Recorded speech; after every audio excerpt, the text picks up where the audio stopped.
J'ai le plaisir de présider cette session de Cluster 5 sur TEI et les éditions électroniques des sources anciennes. Le but de ce cluster est de partager de l'expérience pour embrasser la diversité des applications de la TEI et créer des environnements modulables.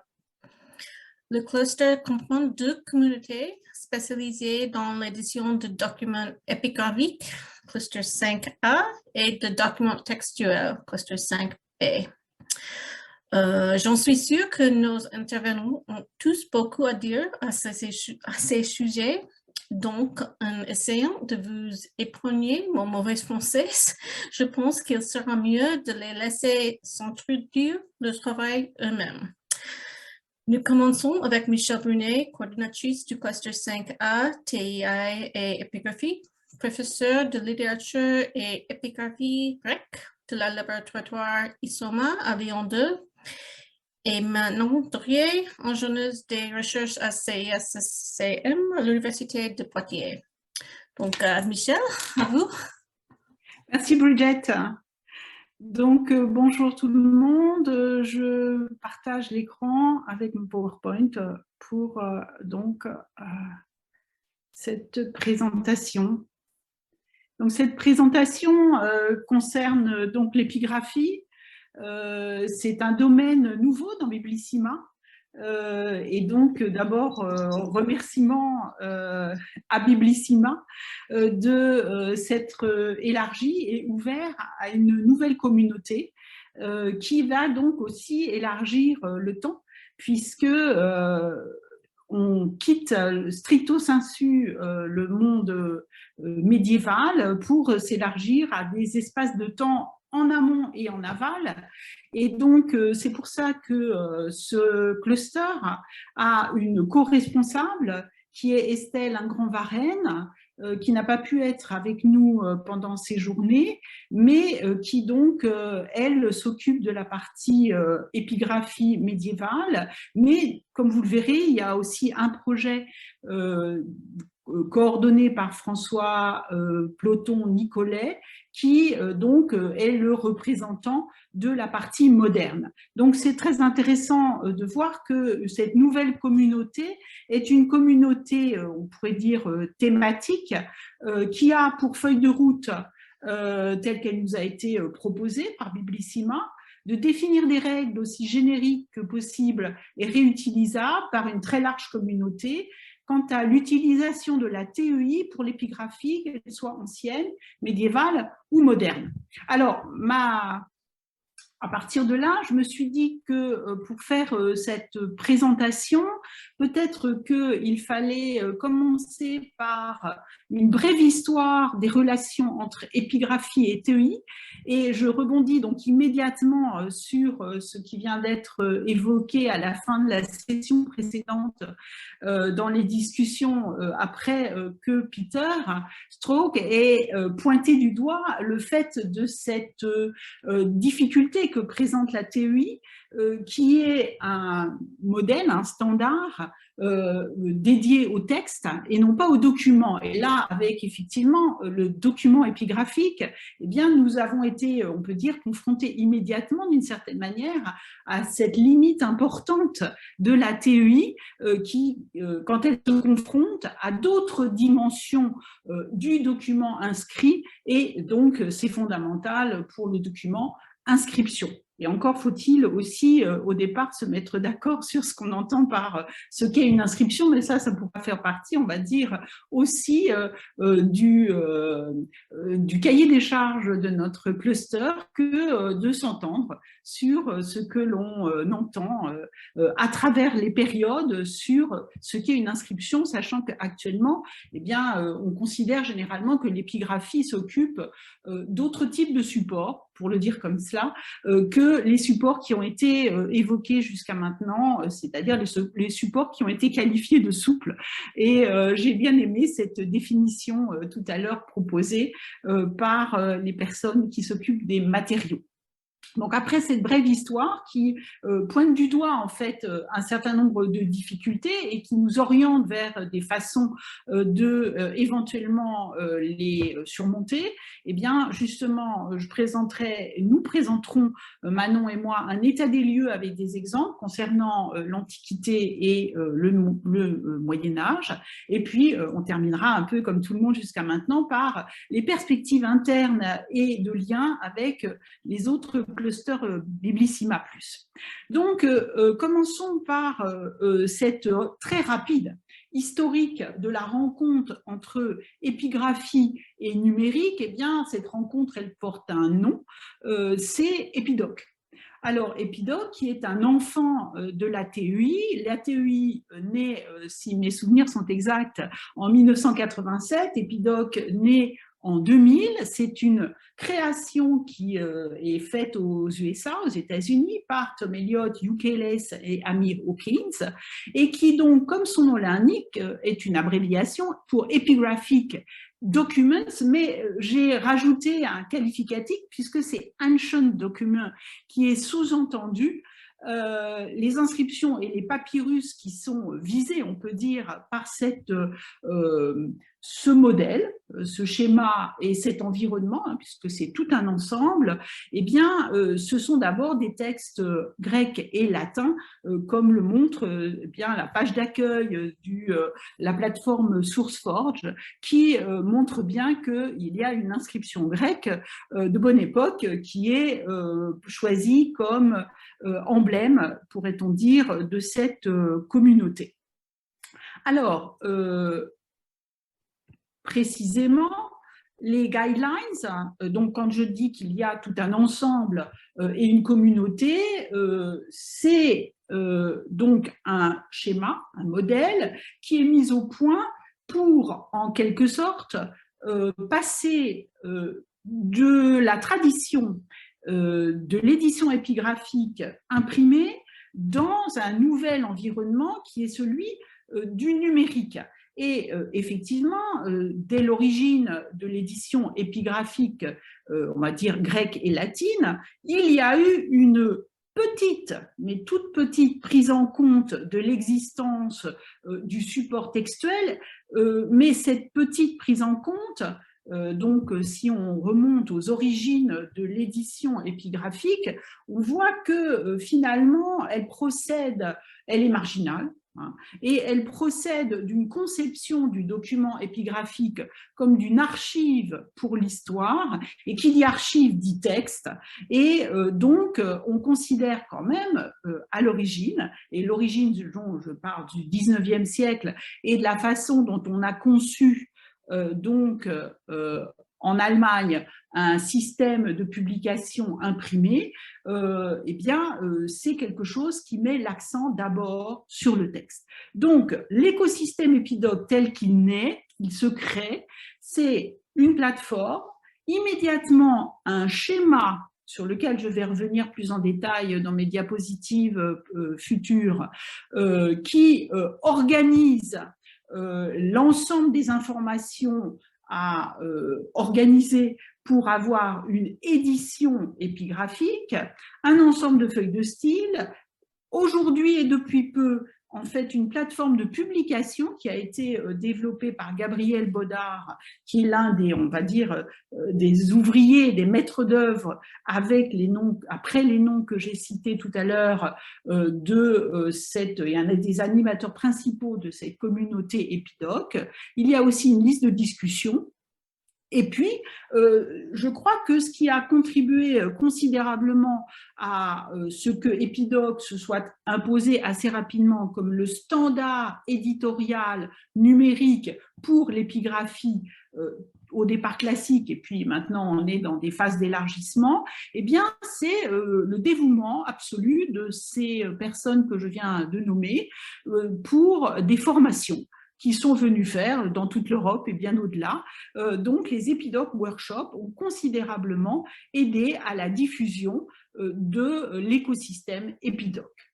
Alors, toujours pour en rester à ces questions d'histoire très rapidement, hein, finalement, je crois que la pionnière absolue qui a la première mise en ligne un corpus d'inscriptions grecque et latine, eh bien, c'est Charlotte Wescher au King's College avec l'aide essentielle de Gabriel Bodard en 2004. Hein, donc, vous voyez que dans cet historique, on est quand même à l'intérieur des 20 dernières années, même pas tout à fait, il en manque encore 2. Je parle dans le monde, on va dire, francophone et italien.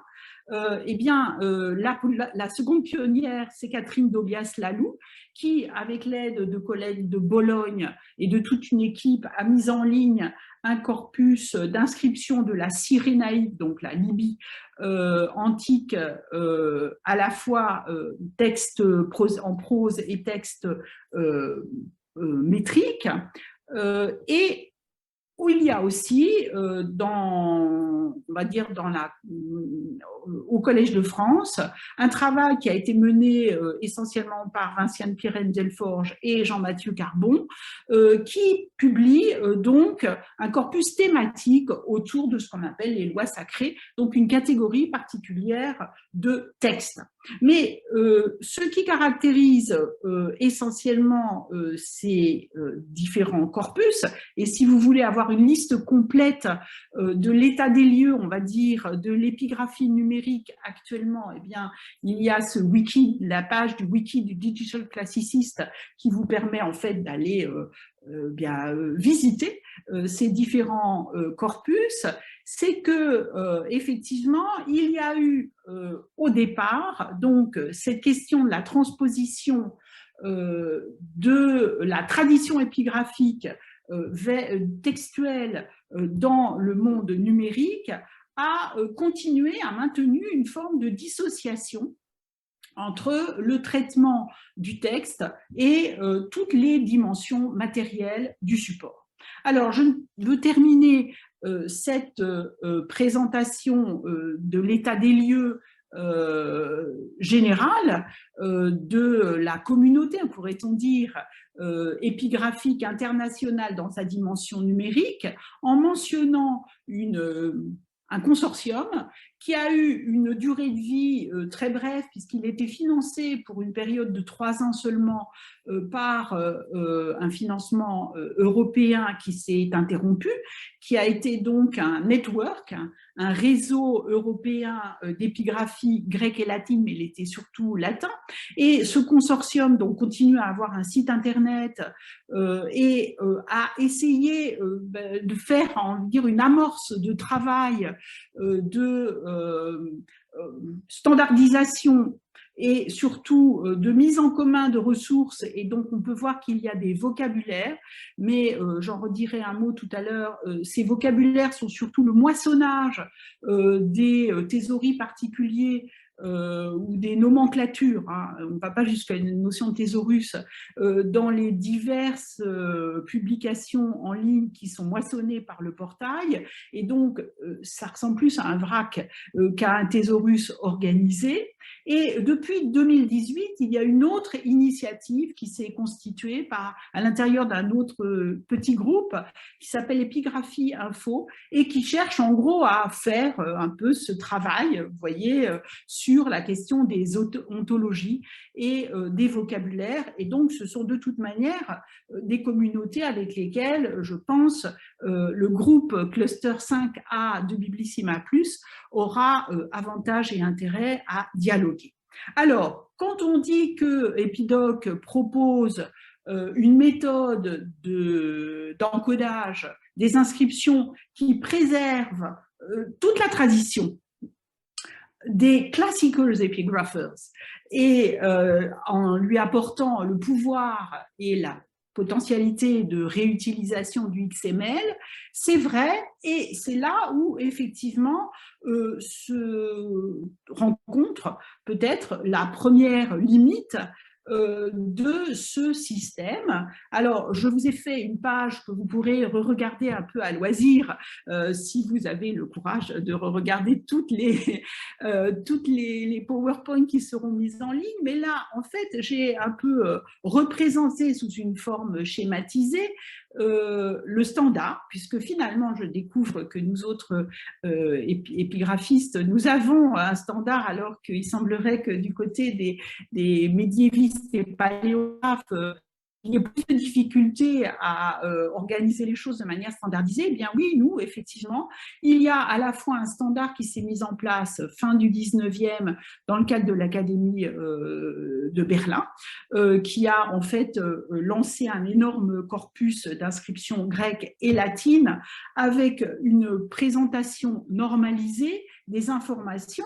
Donc, en gros, on pourrait dire tout ce qui est métadonnées est regroupé dans le haut de la page. Le début, parfois même sous la forme typographique de tout petits caractères, c'est ce qu'on appelle le lemme. Et c'est là où donc on donne toutes les informations, moi j'ai tendance à dire, dont on veut se débarrasser pour arriver enfin à la chose importante qui est l'édition du texte épigraphique, commençant par une transcription en minuscules, puisque les originaux se présentent sous forme de capitales, qu'elles soient en alphabet grec ou en alphabet latin, romain, donc des capitales d'écriture continue. Donc on commence par une transcription en minuscules avec des mots séparés et accentués pour ce qui concerne le grec, suivi par un apparat critique, en France on a tendance à appeler des notes critiques, et ensuite, alors dans la norme absolue originelle voulu par l'Académie et maintenu par l'Académie de Berlin, eh bien, il n'y a pas de traduction. Et tout ce qui est l'environnement, il y a encore moins de commentaires, et tout ce qui est l'environnement des textes en langue originale est en latin pour que ce soit une langue à peu près universelle, dont l'universalisme tente à décroître actuellement.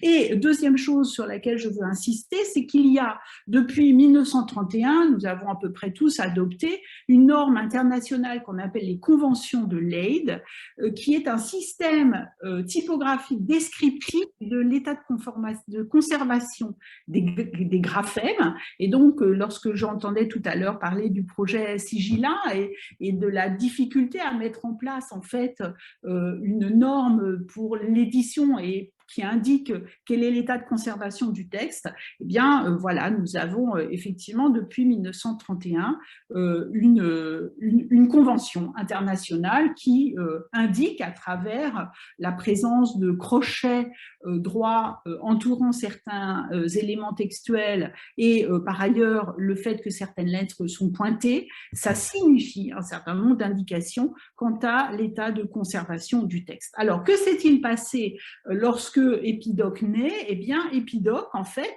reprend exactement cette tradition, hein, comme il le proclamait tout à l'heure, en disant, eh bien, tout le lemme, on va le mettre dans le TEI header d'un document. Et donc, il y a un schéma Épidoque qui est mis en place avec des ensembles, des éléments de TEI. On regroupe dans le header tout ce qui est à l'origine dans le lemme, c'est-à-dire tous les éléments qu'on pourrait dire contextuels et de métadonnées et descriptifs du support. L'édition du texte épigraphique est mise dans un grand élément texte qui lui-même a un certain nombre de divs, mais qui sont l'édition, la paracritique, la traduction, le commentaire et la bibliographie. Donc on conserve tout. La seule nouveauté, si je puis dire, c'est que l'on intègre désormais systématiquement par la présence d'un grand ensemble facsimilé, la possibilité d'avoir des images, et d'autre part que bien il y a dans l'élément texte une div commentary qui elle est structurelle, pourrait-on dire, mais elle n'est pas forcément bien évidemment à être utilisée par l'éditeur. Alors, quand on prend ce schéma Épidoque, eh bien, on s'aperçoit qu'il fut adopté un peu comme ça, par, on va dire, esprit d'aventure, par au moins un collègue qui est Arlo Griffiths, qui a trouvé que ce système éditorial était tout à fait adéquat pour la publication d'inscriptions du Champa. Donc, il a travaillé avec Tom Elliott sur ces inscriptions qui sont donc en vieux sanskrit. Et aussi, on voit que désormais, le même schéma épidoque est utilisé aussi par des collègues égyptologues parce qu'il y a effectivement de manière structurelle la possibilité d'intégrer des éléments descriptifs et l'élément facsimilé. Alors, justement, cette ouverture vers des communautés où la tradition, on va dire, de l'épigraphie est forte, mais aussi où l'on conçoit l'épigraphie comme, en fait, une branche de l'archéologie, avec une importance du support qui est quand même primordiale, a fait naître d'une certaine manière, et ça, je dois dire, c'est un travail que nous avons mené au sein du laboratoire ISOMA à partir des années 2010, de nouvelles exigences éditoriales pour cette meilleure prise en compte de la matérialité des inscriptions, où l'on met en avant le fait qu'une inscription n'est absolument pas uniquement un texte. Et donc là, eh bien, cette diapositive qui est très encombrée à l'écran est juste là pour vous dire, pour vous faire rendre évident que, en réalité, entre chaque case, eh bien, il faut mettre des flèches dans tous les sens. C'est-à-dire que un travail a été développé au sein d'ISOMA, et je dois dire que ce travail a été mené on va dire en collaboration et main dans la main de manière constante avec Emmanuel Morlock, qui est donc l'ingénieur responsable de la coordination des projets d'édition numérique d'épigraphie au sein d'ISOMA depuis maintenant un certain nombre d'années. Eh bien, nous avons essayé effectivement de développer, d'enrichir d'une certaine manière ce schéma épidoque d'une réflexion conduisant à raffiner, pourrait-on dire, les possibilités entre les morceaux, les éléments structurels d'épidoque pour enrichir la publication épigraphique. Alors, le premier exemple que je veux vous présenter pour mettre en avant ces nouvelles exigences éditoriales qui conduisent à une réflexion qui va s'avérer pouvoir être partagée, on va dire, à l'intérieur du cluster avec d'autres communautés dont les premiers échanges montrent qu'elles ont les mêmes besoins et les mêmes exigences. Eh bien, je prends l'exemple donc de la collection, ce qui pas un corpus, mais d'une collection dont je m'occupe, qui est la collection des inscriptions grecques du musée du Louvre. Et cette diapositive est là pour vous montrer que d'entrée de jeu, il est très difficile d'arriver au Louvre en disant « je suis là pour éditer des textes ». Au Louvre, on parle d'œuvres, et ces œuvres ont toute une histoire.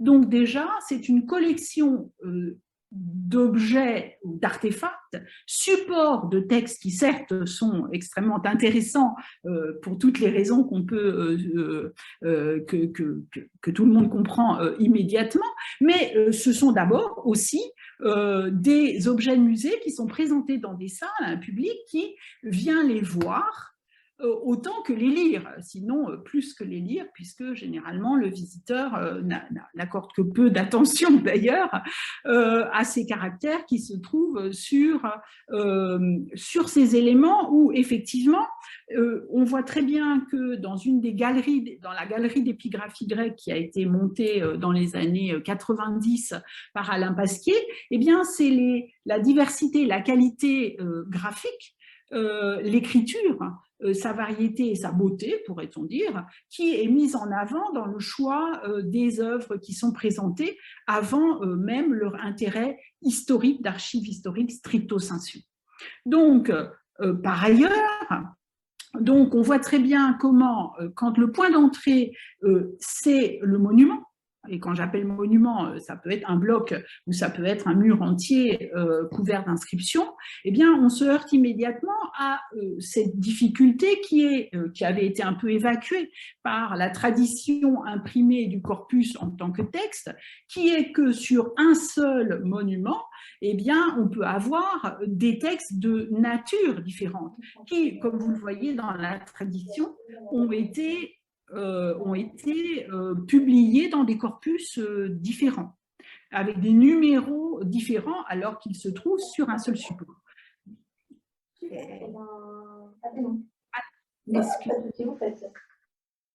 Excusez-moi, est-ce qu'il y a quelqu'un qui parle en même temps? Voilà, merci. Donc, un texte sur un artefact, plusieurs textes sur un artefact unique, un texte sur plusieurs artefacts, donc ce sont des éléments dont il a fallu immédiatement prendre compte pour la conception, tenir compte pour la conception même de nos choix d'encodage. Et puis, ce que l'on a déjà finalement abordé à plusieurs reprises depuis tout à l'heure, c'est cette présence du texte mêlé à de l'image, où on voit très bien qu'en fait, le texte est une sorte d'élément subsidiaire, mais fondamental, qui, quand il a été auparavant publié sous une forme imprimée, eh bien, on a cherché à avoir du mimétisme graphique, et c'est exactement comme tout à l'heure les sceaux, ou bien, et on s'est contenté de transcrire des termes qui perdent, on va dire, tout leur intérêt sémantique, puisqu'ils sont séparés de l'autre composante de cet artefact global, qui est cet élément qui a été conçu pour être représenté avec des images, un cadre, et une présence textuelle qui est essentielle, bien sûr, à la sémantique de ce qu'est cet objet inscrit. Donc, les enjeux de la publication numérique des IG Louvre recoupent en fait d'une certaine manière des thèmes que nous avons abordés dans les présentations précédentes. Donc, nous avons affaire à un ensemble qui est totalement hétérogène, mais dont la cohérence vient du fait qu'il se trouve dans un musée, et un seul. Et donc, l'un des enjeux, c'est de tirer effectivement parti de la souplesse de la XML-TEI Epidoc pour faire évoluer la norme éditoriale de la publication épigraphique au double niveau donc de l'item, et je parle sciemment de l'item du document et non plus du texte, et de tout cet ensemble qu'est la collection. Alors, cette évolution, c'est d'une part en jouant sur ce que je suggérais tout à l'heure, c'est-à-dire ces liens qui peuvent être faits à l'intérieur par le balisage, de renvoi et d'utilisation des possibilités du XML pour jouer des liens entre les composantes de l'objet, et donc le balisage reflète ces liens. Et par ailleurs, ce que j'appelle créer un manuel d'épigraphie grecque, c'est-à-dire organiser des parcours guidés. Et j'ai été très heureuse tout à l'heure de voir qu'on évoquait justement la question de savoir si les catégories de texte sont toujours liées à une catégorie formelle, parce que c'est effectivement une des questions intéressantes de voir que, en fait, certains types d'énoncés qui relèvent de catégories textuelles se trouvent en fait associés à des types de supports et à des types de mise en page qui, selon les époques, les lieux, ont été très variés, et l'une des manières aussi de le montrer, c'est d'organiser effectivement des possibilités d'indexation par le balisage qui permettent de mettre en évidence ce type de croisement. Enfin, dernière chose, les liens avec des ressources documentaires, complémentaires et interopérables ont été aussi une des dimensions, sont encore une des dimensions de cette entreprise, puisque à côté des objets, des originaux, dont on fait une édition numérique avec des représentations numériques, il y a aussi la prise en compte des estampages qui sont en fait des supports, des facsimilés, puisque c'est comme ça qu'on les appelle aussi, du texte par moulage, qui peuvent faire l'objet de modélisation associées et en tout cas qui peuvent partager aussi des vocabulaires. Donc, une diapositive là aussi très encombrée, mais pour vous montrer qu'un projet comme celui d'IG Louvre, qui est conduit donc avec Emmanuel Morlock comme ingénieur, eh bien c'est quelque chose qui associe énormément d'outils dans une structuration qui permet en fait de réunir dans un TEI Publisher, puisque c'est l'instrument de publication que nous avons choisi, des documents visuels qui doivent être eux-mêmes reliés donc à d'autres types de ressources déjà en ligne, que ce soit la plateforme Estampage ou que ce soit maintenant les nouvelles publications qui sont faites par le Louvre lui-même avec le site Collection Louvre, qui donc est une manière de publier les mêmes documents, mais d'un point de vue qui est celui du musée. Et le but aussi, c'est de pouvoir, à partir des fichiers, dériver une édition imprimée à côté de l'édition web. Alors, le TEI Publisher tel qu'il a été choisi et développé par Emmanuel, dont j'ai mis la photo ici pour bien rappeler que c'est elle qui a été vraiment à l'origine de ce développement extrêmement intéressant et prometteur. Et donc, ça peut être un outil aussi sur lequel on peut réfléchir en commun à l'intérieur du cluster, à côté d'autres manières, bien sûr, de publier en ligne des inscriptions. Eh bien, c'est que c'est un outil qui a pu être développé de manière générique pour différents types de collections épigraphiques. Et en particulier, nous avons mené une recherche avec Emmanuel sur la question de l'interface pour justement en fait essayer de mettre en adéquation cette volonté qui est la nôtre de bien montrer la relation sémantique fondamentale qu'il peut y avoir dans une inscription entre le graphisme de l'écriture, le support dans sa forme et l'iconographie liée avec le texte. Et donc, pour rompre avec une tradition de la publication en ligne qui était à l'origine très mimétique, et c'est pas une critique que je fais aux incunables, on va dire, de l'édition épigraphique numérique, mais c'est normal, au départ, eh bien, on s'est retrouvé avec sur une page la même chose que ce que l'on avait sur une page web, la même chose que ce qu'on en avait sur une page imprimée avec des photos qui sont toutes en fait mises à un endroit et sur lesquelles il faut cliquer pour les ouvrir et pour les avoir, mais elles font sortir de la page d'édition. Donc, nous avons en fait développé avec Emmanuel une manière en fait d'avoir, donc on a en quelque sorte inversé le sens d'affichage pour en fait permettre d'avoir en permanence sous les yeux le document, en tout cas son image, qui peut être d'ailleurs, là il s'agit d'une photo, mais ça peut être aussi la représentation d'un estampage, puisque comme vous le voyez, nous avons un visualiseur 3IF qui est et qui peut permettre de faire des zooms jusqu'au point où effectivement, comme les images dont nous disposons et que nous avons le droit d'afficher sont limitées en résolution au moment du téléchargement, eh bien, il y a un point au-delà duquel on ne peut pas aller pour le zoomage.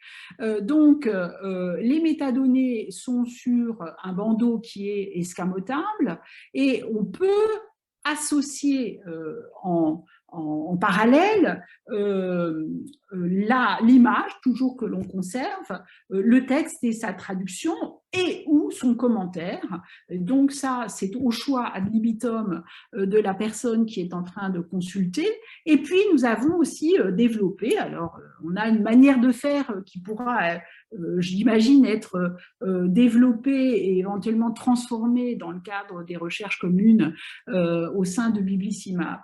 En tout cas, nous avons fait en sorte que lorsqu'un texte s'affiche à l'écran, eh bien, la zone concernée sur l'objet support puisse être reliée visuellement par un cadre. Et pour cela, nous utilisons la petite manière de faire développer le petit outil qui a été développé et librement mis à disposition par Marjorie Burkhardt sur la plateforme Humanu. Donc, maintenant, je passe la parole à Manon Durier pour la suite de la présentation concernant l'épigraphie médiévale. Je reprendrai après la parole pour terminer. Manon? Évidemment, l'erreur de débutant.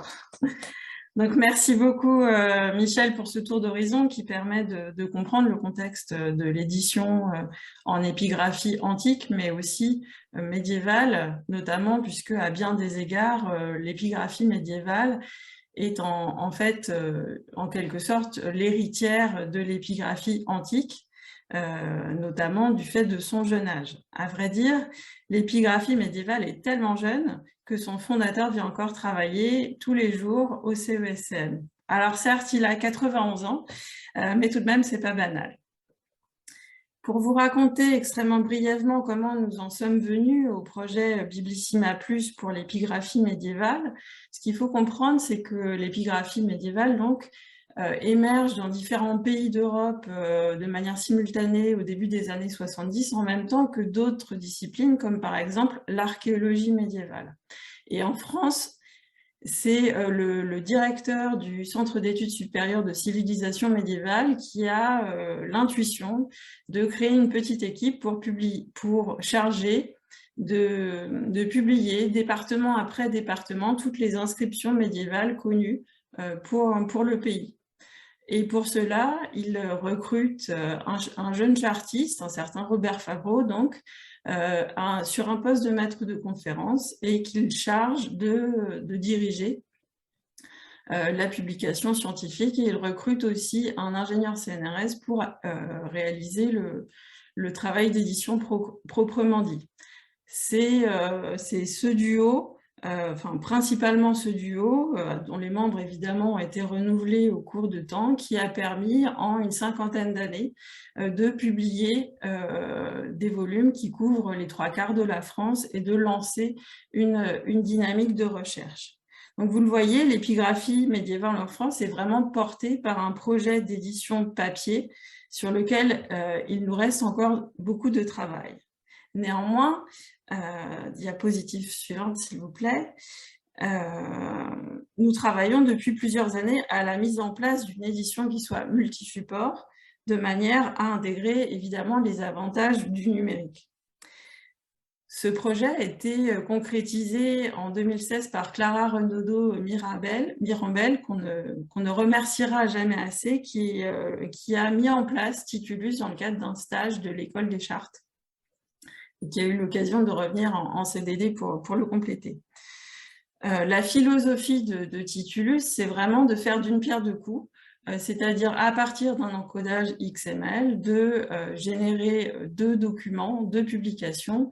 D'une part, le PDF à donner à l'éditeur pour l'édition papier, d'autre part, un site internet avec une base de données qui permet de consulter la base. Alors, je copie juste le lien dans le chat. Mais j'ai fait des petites captures d'écran pour vous montrer plus en détail. S'il vous plaît, Michel. Donc là, j'ai pris un exemple de notice. C'est vraiment le calque d'une notice papier Donc, vous voyez quelque chose de très classique qui, en fait, correspond au schéma épidoque que montrait Michel tout à l'heure, avec le même problème que pour l'épigraphie antique, c'est-à-dire qu'on a une petite vignette sur laquelle il faut cliquer pour avoir un affichage plein d'écran, mais qui prive du reste du commentaire, enfin de la notice. Et si on descend dans l'analyse, oui, tout à fait, diapositive suivante.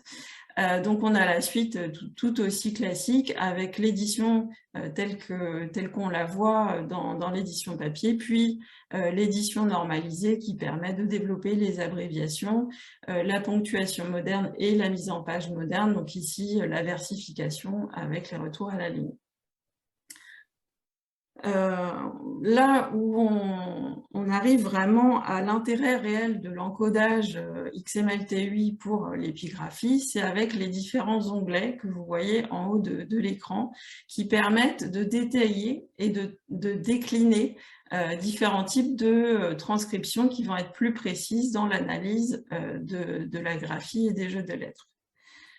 Donc, si on passe à la diapositive suivante, vous avez tout d'abord l'exemple de la transcription allographétique qui est proposée en deux versions. Une version, on va dire, neutre, où les allographes sont indiqués en noir comme le reste, et une version colorée qui permet de voir au premier coup d'œil de quoi il s'agit.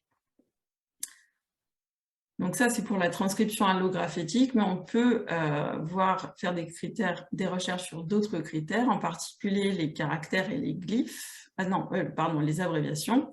Donc les abréviations qui, grâce à un jeu de couleurs, apparaissent et permettent de voir tout de suite, d'une part, où elles sont, et d'autre part, si elles sont accompagnées d'un signe d'abréviation. Pour les jeux de lettres, vous avez aussi un système de couleurs qui permet de différencier les... Oui, je veux bien que vous reveniez juste une seconde. Les différents types de jeux de lettres que les spécialistes des manuscrits reconnaissent sans problème. Ici, il n'y en a pas. C'est quand même intéressant d'avoir un outil qui permette de le voir en un clin d'œil. Donc, c'est bon, on peut passer à la suite. Oui, diapositive suivante. Vous voyez avec cet exemple que les choix d'encodage sont assez drastiques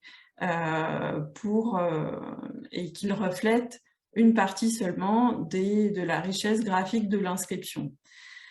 Ces choix drastiques, ils ont été faits parce que, évidemment, quand vous commencez à mettre le doigt dans l'engrenage d'un encodage lettre à lettre, vous allez avoir des problèmes de gestion de temps qui vont se poser assez vite, même si pour l'épigraphie, les textes sont tout de même relativement courts. Ces choix d'encodage, ils ont été faits à partir de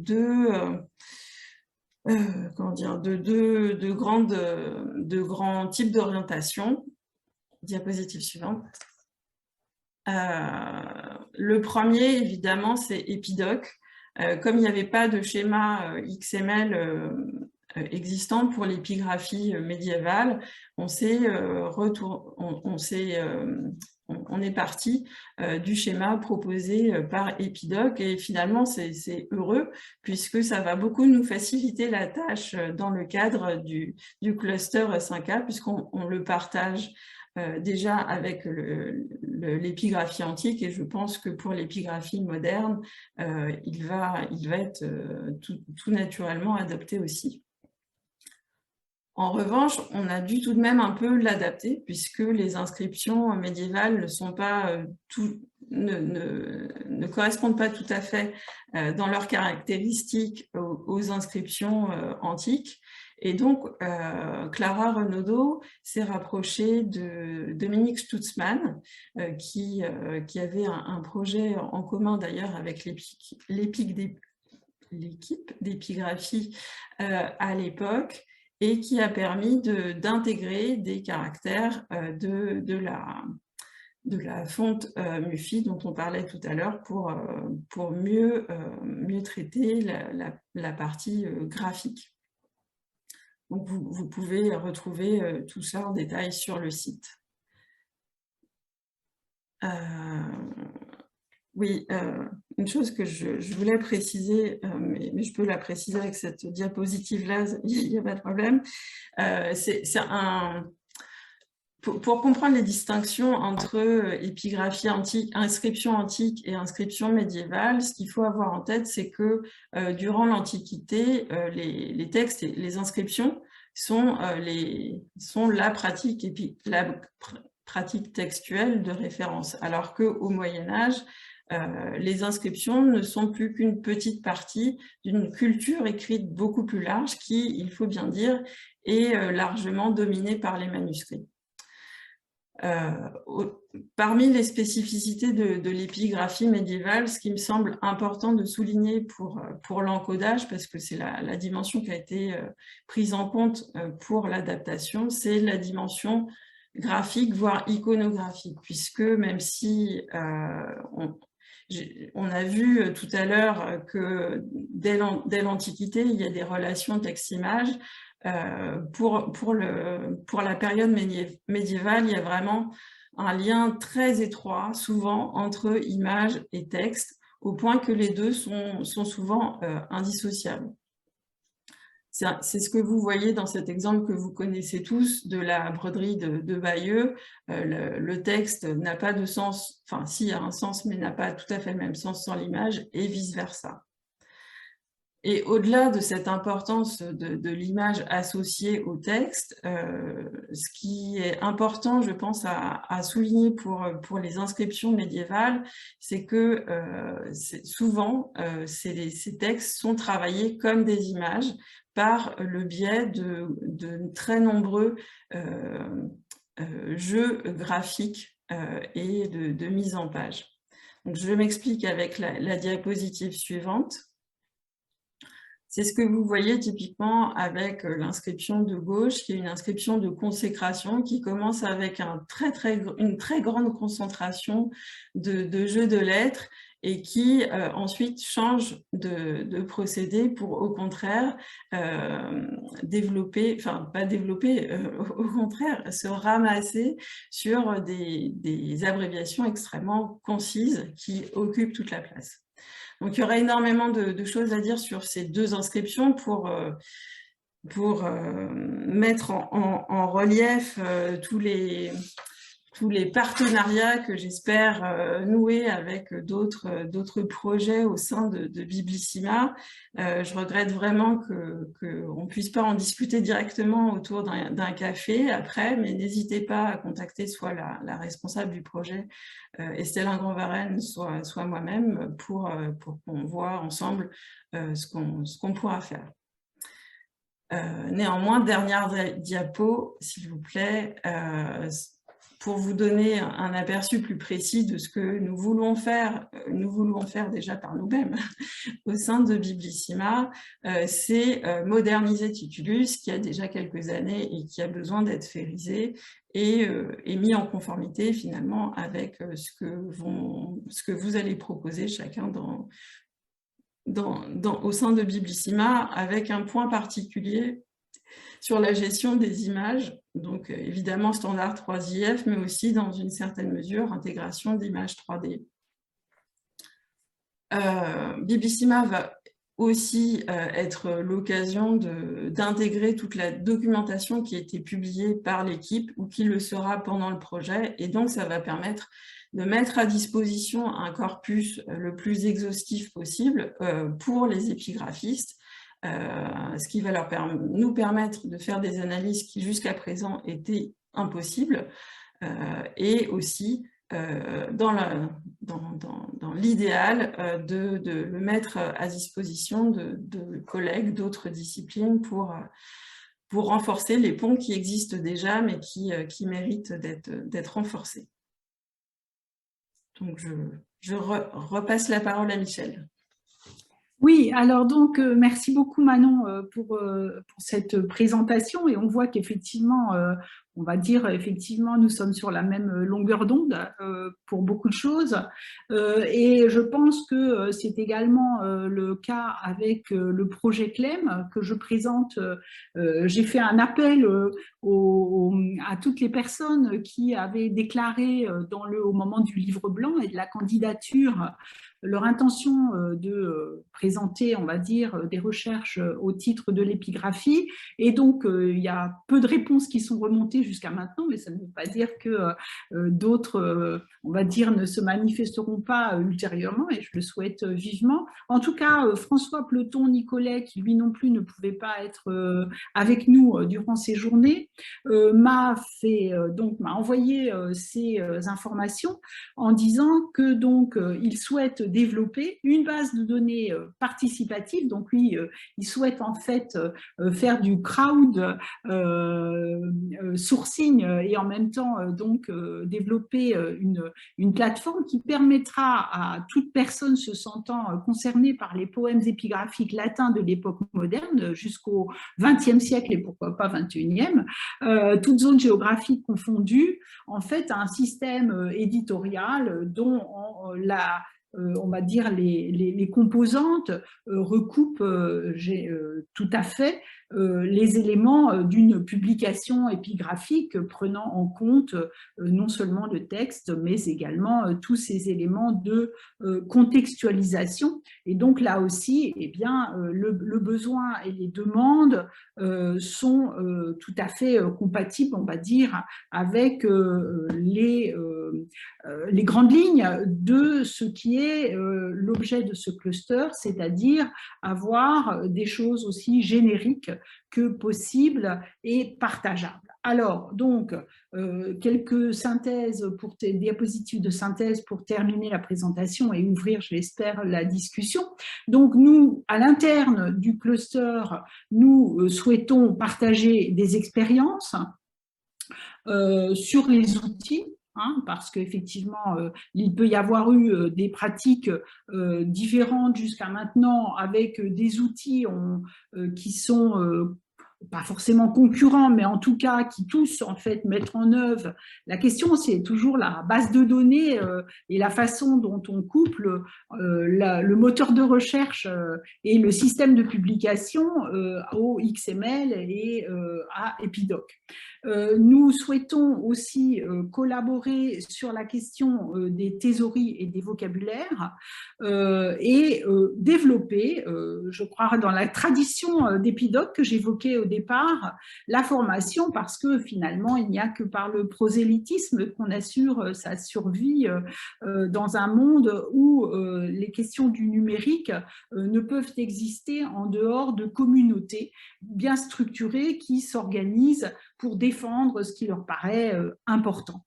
Alors, de ce point de vue-là, je présente vraiment pour terminer, je signale l'existence d'un embryon de thésaurus, puisque comme je l'évoquais tout à l'heure, dans le cadre du projet IG Louvre, et en même temps de mon second programme qui s'appelle Estampage, eh bien, s'est fait jour très rapidement la nécessité d'avoir en fait un vocabulaire contrôlé, de références qui puissent être à l'intersection d'au moins 2 projets, en espérant que ça pourrait s'élargir à d'autres.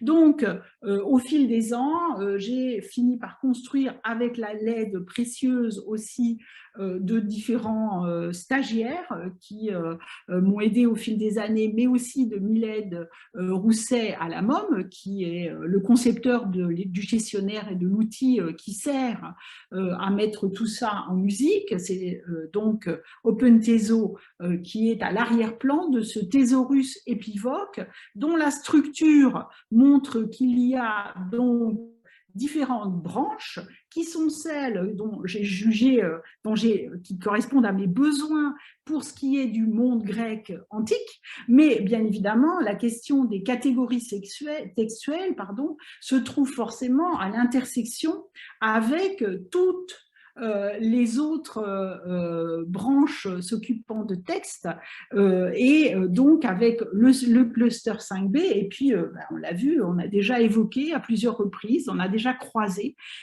ces besoins de définition de ce que moi j'ai appelé les catégories, d'autres parlent de genre textuel, et j'ai déjà eu une conversation avec Marie-Luce de Monet à ce sujet les jours précédents.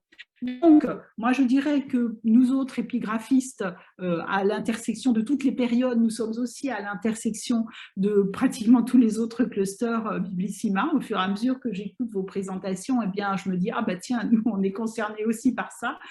Bien évidemment, par les images, le développement du standard 3IF, non seulement pour le visualiseur, mais aussi pour Manifeste, hein, ça ce serait extrêmement précieux, pour toute la question de l'écriture, pour les lématiseurs, hein, parce qu'il y a aussi toutes ces... Pardon, j'ai terminé, hein, je crois que j'ai encore une diapositive. Donc les lématiseurs et tout ce qui est la dimension fouille de texte nous intéresse aussi considérablement. Et puis l'intelligence artificielle aussi, bien évidemment, puisque vous avez peut-être vu passer un article dans Nature il y a très peu de temps sur ce système qui s'appelle Ithaka, qui est développé par des collègues d'Oxford en lien avec Ca' Foscari à Venise, et qui en fait développe un système de reconnaissance de caractères appliqué. Donc Ithaka a été entraîné sur des inscriptions grecques d'époque classique, et donc c'est exactement les mêmes questionnements que ceux qui ont été présentés tout à l'heure par un des clusters précédents. Et je dirais qu'une des propositions qui peut aussi se faire, c'est d'intégrer nos autorités référentielles qui pourront être élaborées dans le cadre de Biblissima, consacrées à l'épigraphie, de pouvoir aussi les relier à Percé, puisque là, en fait, on est à l'intersection entre le vocabulaire qui devient un jeu de données pour aussi se mettre en résonance et en interopérabilité avec des revues spécialisées qui traitent de questions d'épigraphie, qu'elles soient d'ailleurs antiques ou médiévales. Et je pense que là, il y a des possibilités de collaboration et d'ouverture qui pourraient être des vrais enrichissements. Les formations seront développées à Lyon dans le cadre d'ISOMA et en collaboration étroite avec le CIAM qui a une longue expérience en la matière. Merci pour votre attention et donc la signature, c'est de la part de nous autres responsables du cluster 5A. On attend d'autres projets et ouvert à toutes les collaborations à l'intérieur de Biblissima. Plus. Merci Michel et Manon. Nous avons une question sur le chat de Marlène Pearson. Est-ce que la représentation typographique et donc le choix d'une font spécifique pour transcrire les inscriptions a été questionné? Il ferait mieux de le dire vous-même, je pense. Alors, pour ce qui concerne le grec, je dois dire que cette question m'a effleurée. Et puis, les priorités, d'autres priorités se sont imposées et je me suis dit que c'est quelque chose qui pourrait venir ultérieurement et être un vrai plus. Je dois dire que j'avais travaillé à un moment avec, à Lyon, avec une classe de formation qui préparait les gens en typographie, et j'avais été regarder du côté de l'atelier national de typographie. Et puis bon, on s'est arrêté parce que c'est vraiment quelque chose qui paraît un peu secondaire par rapport aux priorités énormes que nous avons auparavant. Mais c'est une vraie question aussi.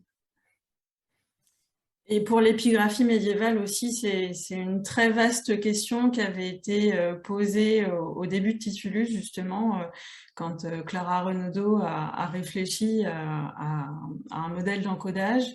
Elle s'était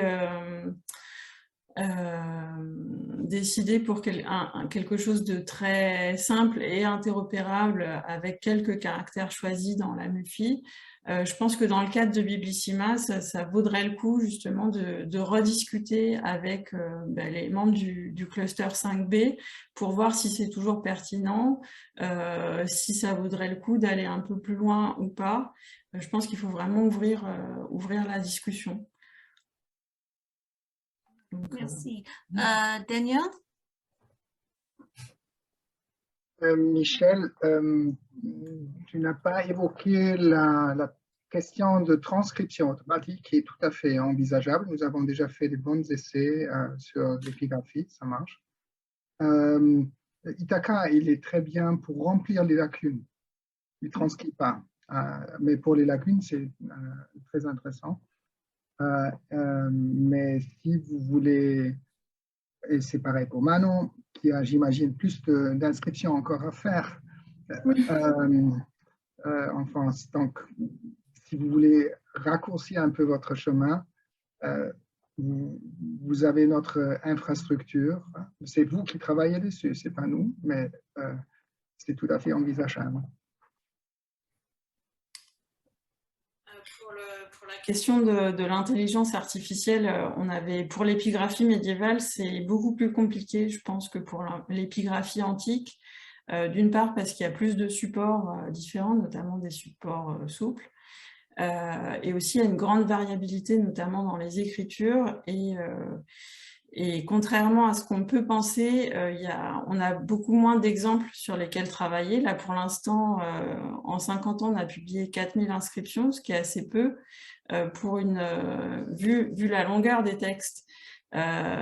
Pour entraîner une intelligence artificielle, d'autant que sur ces 4000, je ne sais pas quelle est la proportion de textes disparus, mais elle est assez importante. Après, je pense qu'il faudrait rediscuter avec Dominique Stutzmann, qui avait dirigé l'ANR Oriflamme, qui intégrait en partie les inscriptions médiévales.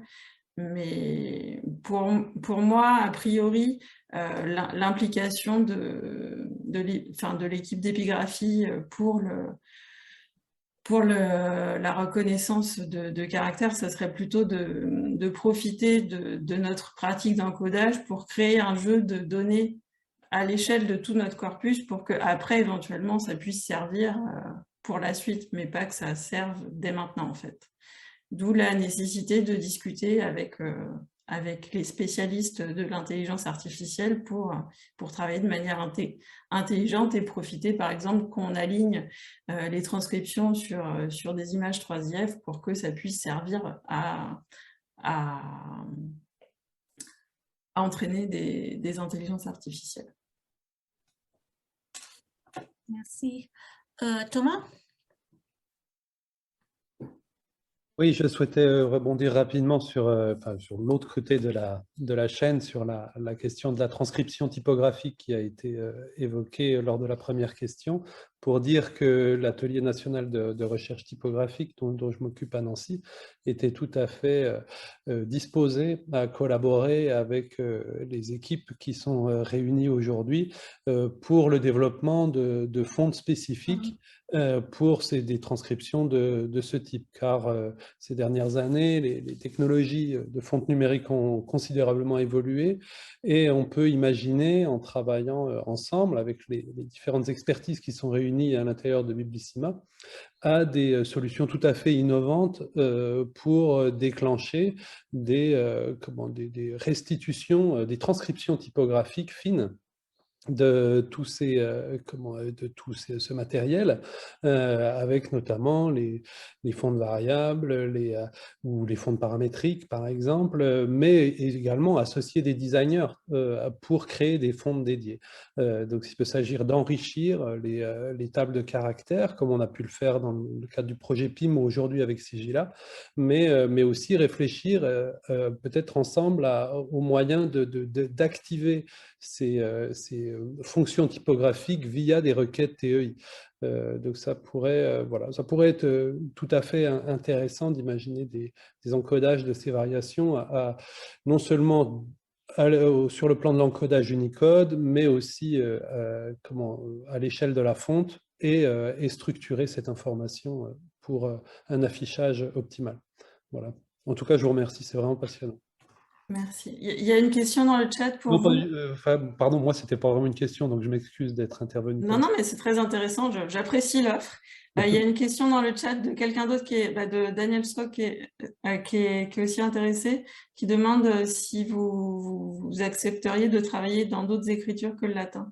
Ah non, on travaille dans toutes les écritures. Depuis toujours, on a d'ailleurs un projet quand même depuis 2016 sur les écritures qui ne sont pas encore encodées, et là on collabore avec l'Université de Berkeley et le consortium Unicode et l'Université de Mayence, des sciences appliquées de Mayence, sur le développement de fonds typographiques numériques pour des écritures qui sont nouvellement encodées ou en passe d'être encodées, puisque à ce stade, il faut associer des designers au moment de la définition de standards typographiques pour ces écritures-là.